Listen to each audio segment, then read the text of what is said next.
오늘 이 아침 우리가 함께 묵상할 말씀은 요엘 2장 1절에서 17절까지의 말씀입니다. 이 말씀 중에서 우리가 좀 집중적으로 보고 싶은 말씀은 12절에서 17절 말씀이에요. 이 12절에서 17절 말씀을 읽고 함께 오늘 하나님께서 주신 말씀의 은혜를 함께 나누도록 하겠습니다. 지금이라도 너희는 진심으로 회개하여라. 나 주가 말한다. 금식하고 통곡하고 슬퍼하면서 나에게로 돌아오너라. 옷을 찢지 말고 마음을 찢어라. 주 너희의 하나님께로 돌아오너라.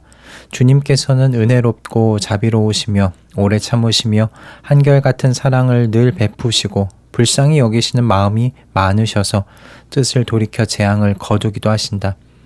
행여 주님께서 마음과 뜻을 돌이키시고 오히려 복까지 베푸셔서 너희가 주 하나님께 곡식 제물과 부어드리는 제물을 바칠 수 있게까지 하실는지 누가 아느냐.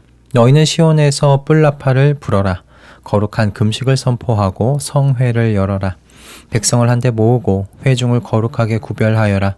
장로들을 불러 모으고 어린 아이들과 젖먹이들도 불러 모아라.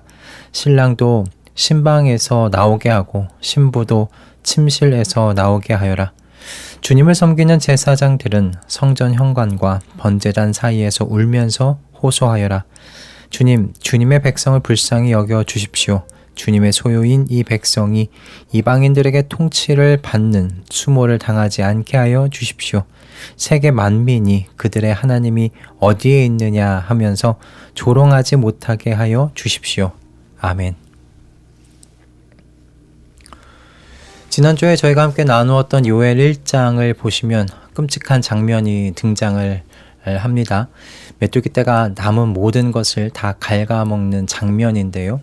잎도 가지도 줄기도 사람이 먹을 양식 그리고 짐승이 먹을 풀 한 폭이 남기지 않고 다 갉아먹습니다. 그런데 오늘 본문 2장에서는 그 장면이 더 무섭게 확장되는 것을 보게 됩니다. 오늘 저희가 함께 읽지는 않았지만 1절에서 11절 내용을 보시게 되면 메뚜기는 이제 거대한 군대로 소개가 되고요. 그리고 이 군대가 하나님의 날에 대한 여호와의 날에 대한 선봉대로서 소개되고 있는 것을 보게 됩니다. 하나님의 날이 임하고 있음을 알리는 이 메뚜기 떼는 에덴 동산과 같은 그 땅을 황량한 사막이 되게 만들어 버립니다.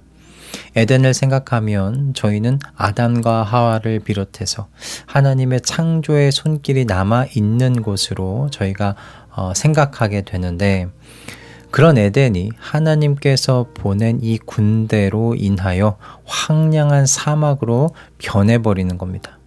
하나님께서 창조하셨다는 그 흔적들이 다 사라져버리는 것이죠. 이런 일이 일어나는 데 있어서 원인은 한 가지입니다. 죄에 있습니다.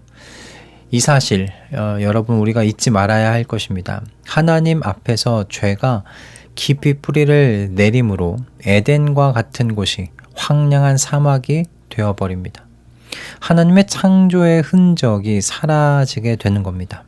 내 마음에서, 내 가정에서, 내 관계에서 하나님의 창조의 흔적이 죄로 인하여 황량한 사막이 되어버린다는 것, 여러분 이것 잊지 마셔야 되겠습니다.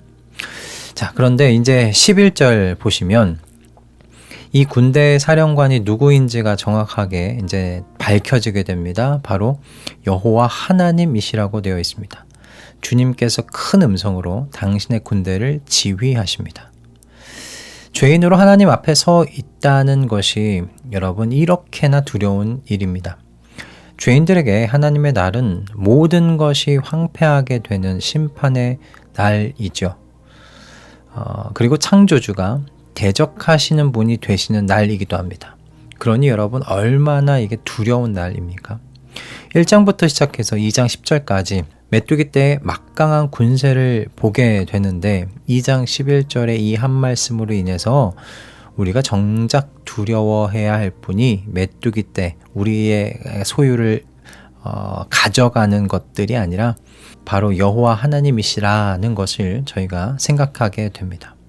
죄인들은 자신들이 가지고 있는 것을 빼앗는 대상을 두려워합니다. 내 재물을 빼앗아가는 대상, 내가 사랑하는 사람들을 빼앗아가는 대상, 그 대상을 두려워하겠지만 오늘 말씀은 우리에게 정말 두려워해야 하는 분은 여호와 하나님이시라고, 이 군대의 사령관이시라고 이야기해주고 있습니다.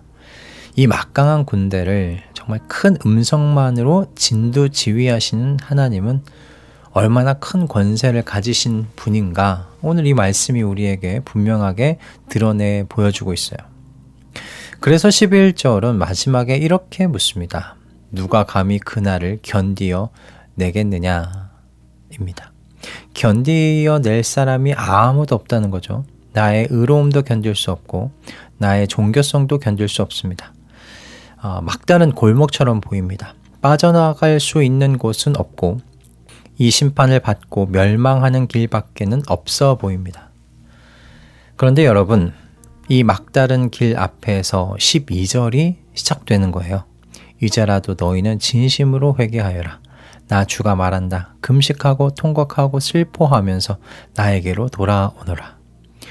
여러분, 이 말씀의 시작인 이제라도를 여러분 눈여겨보실 수 있기 바랍니다. 이게 무슨 말입니까? 늦지 않았다는 이야기입니다. 한 걸음만 돌이키면 이 끔찍한 군대 앞에서 보이지 않던 그 살 길을 찾을 수 있다는 이야기이죠. 12절의 말씀을 보면 1절에서 11절까지의 말은 두려움을 주려는 것이 1차적 목적이 아니었다는 것을 우리가 생각할 수 있게 됩니다. 이것은 하나님께로 우리를 돌아가게 하시려는 하나님의 장치였다는 것을 깨닫게 돼요. 하나님께서 두려운 모습으로 다가오시는 이유는 우리를 멸하시려는 것이 아니라 우리가 그 두려움 때문이라도 돌이키게 만드시려는 하나님의 작정이신 거죠. 계획이신 겁니다. 하나님께서는요, 그러므로 마지막에 마지막까지 기회를 주고 싶으신 거예요. 이제라도 돌아오라고 말입니다. 그러므로 누가 감히 그날을 견디어낼까라는 여러분 이 질문에 대한 대답은 분명해집니다. 누가 견딜 수 있겠는가? 회개하고 하나님께 돌아오는 사람, 바로 그 사람이 견딥니다. 그렇다면 여러분, 우리가 질문해야 할 것이 생기게 됩니다. 어떻게 돌아가면 됩니까? 라는 것이죠.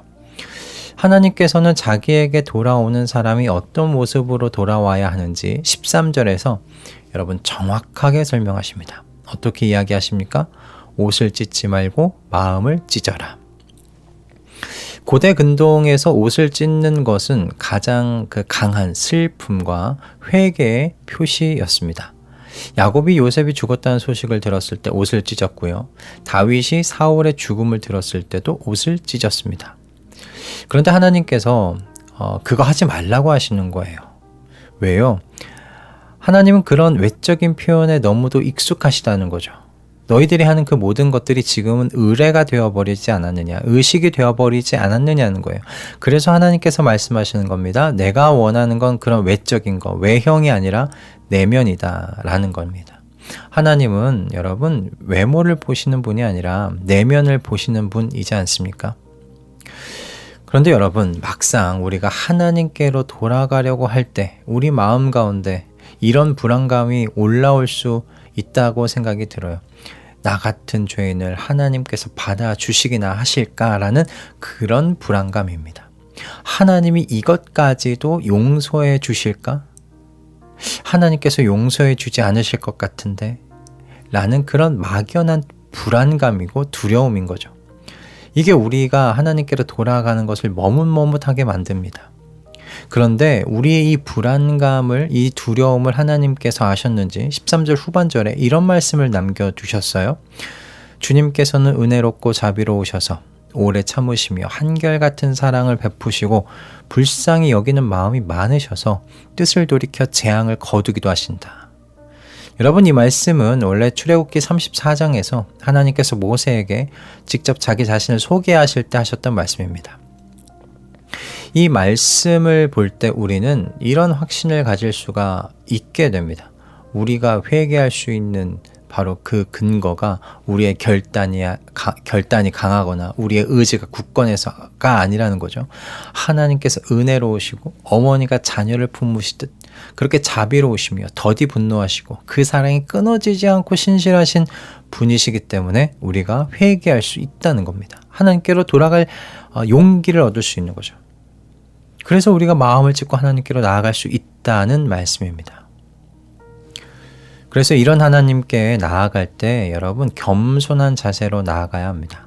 14절을 보시면 이렇게 말씀하고 있어요. 행여 주님께서 마음과 뜻을 돌이키시고 오히려 복까지 베푸셔서. 여기 행여라는 말은요, 누가 알겠느냐라는 뜻입니다. 그런데 여러분 이것은 의심이 아니에요. 겸손이죠. 사실 우리가 회개한다고 해서 하나님께서 자동적으로 저희에게 빚을 지시는 것은 아니잖아요. 하나님께서 우리에게 베푸시는 자비는요, 회개한 우리의 어떤 권리가 아니고요. 하나님께서 우리에게 전적으로 주시는 은혜요 선물입니다. 그래서 회개하는 사람은 이런 자세로 하나님 앞에 나아가야 되는 거죠. 혹시라도 주님께서 자비를 베풀어 주신다면 주님, 그것은 전적으로 주님의 은혜입니다. 그러므로 이제 다시 11절 질문 앞에 우리가 서 볼 수 있게 됩니다. 누가 그날을 견디어낼 수 있는가? 본문은 우리에게 분명하게 답해주고 있어요. 겸손하게 마음을 찢으면서 돌아오는 사람, 그 사람이 견딘다는 겁니다. 은혜로우시고 자비로우시며 노하기를 더디하시고 인애가 크신 우리 하나님께 겸손한 마음으로 나아가는 사람, 그 사람이 주님의 날, 그 두려운 날 가운데서 살아남을 수 있는 사람입니다. 여러분, 누가복음을 보시면요, 예수님께서 공생애를 시작하시면서 출사표처럼 던지신 말씀이 있습니다. 주님의 영이 내게 내리셨다. 주님께서 내게 기름을 부으셔서 가난한 사람에게 기쁜 소식을 전하게 하셨다. 주님께서 나를 보내셔서 포로된 사람들에게 해방을 선포하고 눈먼 사람들에게 눈뜸을 선포하고 억눌린 사람들을 풀어주고 주님의 은혜의 해를 선포하게 하셨다. 누가복음 4장 18절에서 19절 말씀입니다. 그런데 이 말씀이 사실 이사야서 61장 1절에서 2절을 예수님께서 직접 인용하신 말씀이에요. 그런데 이사야 본문을 여러분 펴보시면 주님의 은혜해라는 말씀 뒤에요, 우리 하나님이 보복하실 날이라는 말씀이 이어져 있습니다. 그런데 예수님께서 그 보복의 날을 잘라버리시고 은혜의 해까지만 인용하신 거예요. 여러분, 이것이 무슨 말씀일까요? 지금은 하나님의 은혜의 시기라는 말씀입니다. 심판의 때가 아니라 은혜의 때다라는 말씀이에요. 지금은 그래서 누구든지 어떤 사람이든지 마음을 찢고 겸손히 하나님께로 돌아오는 사람을 하나님께서는 자비롭게 받아주시는 때라는 말씀입니다. 한없이 자비로우시고 사랑이 크신 우리 하나님께서 지금 손을 벌리시고 자기에게로 나오는 모든 이들을 환영하여 주십니다. 지금은 그런 때입니다. 이 은혜의 때를 살아가면서 우리 자신들이 이미 하나님의 품 안에 있게 된 것을 감사하실 수 있기를 바랍니다. 그리고 이 열린 때를 사용하여서 더 많은 사람들이 하나님의 이 열린 품 안으로 돌아올 수 있도록 애쓰시는 하루하루를 쌓아가시는 우리 모든 말씀동행 가족분들 다 되시기를 주님의 이름으로 축복합니다. 할렐루야. 기도하겠습니다.